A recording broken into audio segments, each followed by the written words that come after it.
Morro Bay is the first of the National Estuary programs that was actually started up with a local community nonprofit. Virtually all the other estuary programs that had come before in the nation were started up and run by government agencies.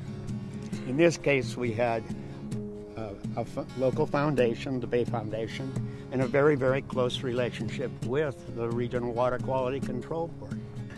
Dave and I actually served. Dave was the original first program director of the National Estuary Program, and I was the first scientific director. And one of the issues we were really interested in was what was happening in the bay in terms of hydrology and flushing of the sediment out of the bay.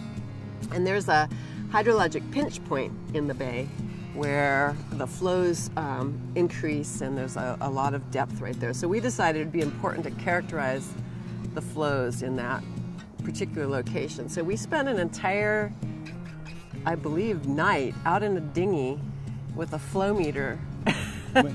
We wanted to measure an entire tidal cycle by minute. So we were sitting in a small, ragged little boat that I had with some borrowed equipment to measure the flows in the salt water there. Some of the consulting firms that work for large companies around here have long been very helpful to us in studying the bay. They'll volunteer their personal time, and their companies will offer up equipment that normally wouldn't be able to be afforded by a bay this small. This place is still one of the smallest estuaries in the United States National Estuary Program.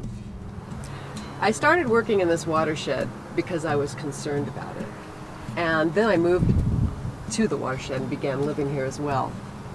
And to be working on a system and living there and learning about it and making it my home, it just became so important for me. And there'd be times when I'd be flying home from some trip and fly over the Morros and just think, I don't know why I go anywhere, because where I live is so beautiful.